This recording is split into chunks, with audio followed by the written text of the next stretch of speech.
Special education hub में आप सभी का स्वागत है साथियों। सभी को जय माई की। साथियों, आज हम चर्चा करने वाले हैं मध्य प्रदेश शासन के एक नए पत्र के, जो अतिथि शिक्षकों के 90% उपस्थिति से संबंधित है। साथियों, लोक शिक्षण संचालनालय मध्य प्रदेश के पत्र क्रमांक अतिथि शिक्षक 2026-05-06 ये पत्र है साथियों, भोपाल, दिनांक 5/7/2026 का।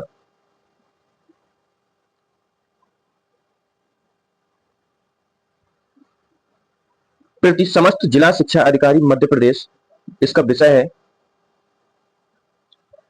अतिथि शिक्षकों की 90% ई अटेंडेंस की अनिवार्यता के संबंध में प्राप्त आवेदनों के परीक्षण एवं निर्णय हेतु जिला स्तरीय समिति के गठन एवं कार्रवाई के संबंध में।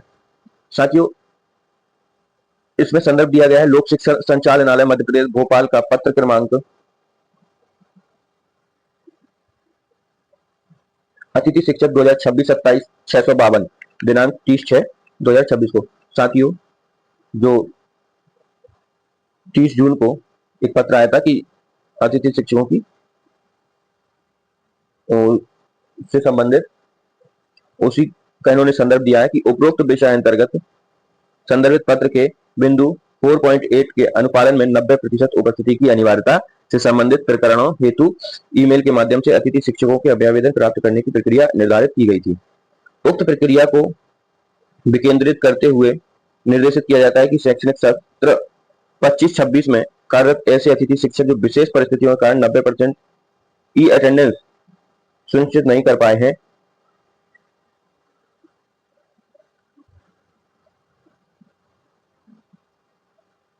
अथवा उनकी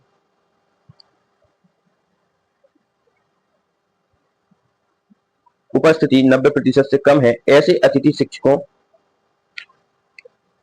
के अभ्यावेदन अब ईमेल के माध्यम से संबंधित जिला शिक्षा अधिकारी कार्यालय में प्राप्त किए जाएंगे। प्राप्त आवेदनों पर परीक्षण एवं निर्णय हेतु प्रत्येक जिला में जिला शिक्षा अधिकारी की अध्यक्षता में त्रिसदस्यीय समिति का गठन किया जाएगा। समिति प्रत्येक आवेदन पर परीक्षण कर निम्नानुसार अंतिम निर्णय लिया जाएगा। साथियों, अगर कोई भी साथी किसी कारणवश फरवरी, मार्च और अप्रैल माह में 90% उपस्थित नहीं हो पाया था, उनको क्या करना होगा? उनको जिला शिक्षा अधिकारी को अपनी जानकारी देनी होगी कि वो किस कारण से उपस्थित नहीं हो पाए। इन्होंने इसमें कारण भी स्पष्ट किए हैं।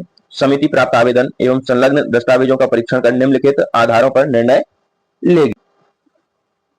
साथियों, जो इन्होंने कारण लिखे हैं, पहला है महिला अतिथि शिक्षक का मातृत्व अवकाश अथवा चाइल्ड केयर संबंधी कारण।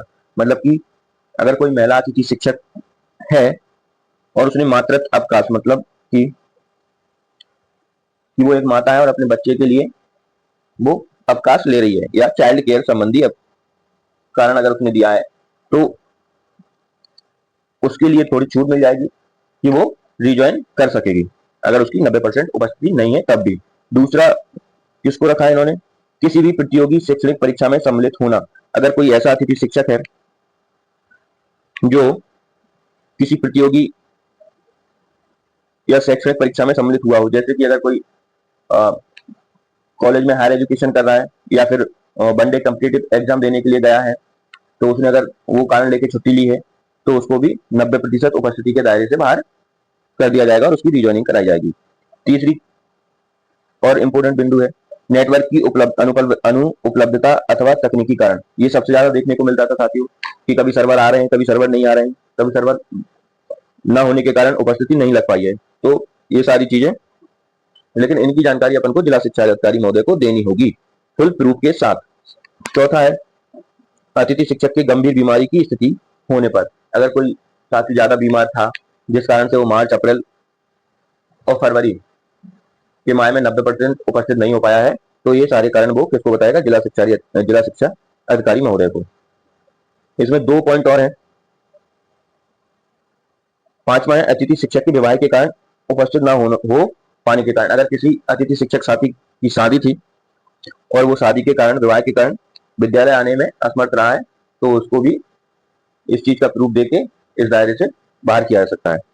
छठवां और आखिरी पॉइंट है परिवार के आकस्मिक मृत्यु के कारण उपस्थित न हो पाने के कारण। अगर किसी भी अतिथि शिक्षक के परिवार में, घर में अगर किसी की मृत्यु हो जाती है जिस कारण वह विद्यालय आने में असमर्थ रहा हो, वो आराम से इनका कारण लगा के 90% उपस्थिति वाली जो समस्या आ रही है उसके दायरे से बाहर आ जाएगा और अपनी रिज्वाइनिंग कर लेगा।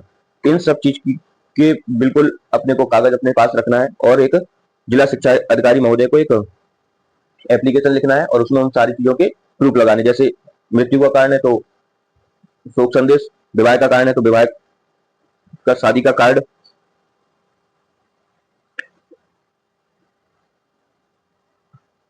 अतिथि बीमारी का है तो मेडिकल लगा सकता है, नेटवर्क के अनुपलब्धता है तो इसके स्क्रीनशॉट आपके पास होंगे। विद्यालय का प्राचार्य का प्रमाणीकरण जरूर होगा क्योंकि सैलरी ही उसी बेसिस पे आ रही थी। और अगर आप कहीं परीक्षा देने गए तो उसका एडमिट कार्ड होगा। और अगर आपने हायर एजुकेशन की परीक्षाएं दी हैं अपने, जैसे कोई एमए कर रहा है, एमएससी कर रहा है, एमएड कर रहा है, जो भी रहा हो, किसी का ग्रेजुएशन चल रहा हो तो उसका एडमिट कार्ड। और महिला अतिथि शिक्षक ने अगर चाइल्ड केयर संबंधी लिया है या किसी ने भी मात्र अवकाश लिया है तो उसके आवेदन की जो आपने विद्यालय को प्रस्तुत करा होगा आवेदन, उसका जीरोक्स अपने पास रखा होगा या स्वीकृत अवकाश का ओसी आपको मिली होगी, वो आप जिला शिक्षा अधिकारी महोदय को प्रस्तुत करेंगे और आपको राहत मिलेगी।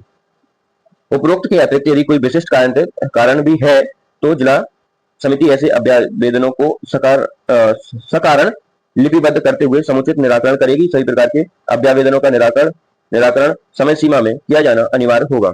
साथियों, अगर इनके अलावा भी कोई भी कारण रहा हो जिससे आप मार्च, फरवरी, अप्रैल में 90% उपस्थित नहीं हो पाए हो तो वो कारण आप प्रूफ के साथ जिला शिक्षा अधिकारी समिति को, जो त्रिस्तरीय समिति होगी, उसको आप कारण अपने आवेदन में लगा के प्रदर्शित करके सबमिट करेंगे और उस पर आपको लाभ मिलने का पूरा चांस है और आप रिज्वाइन कर पाएंगे।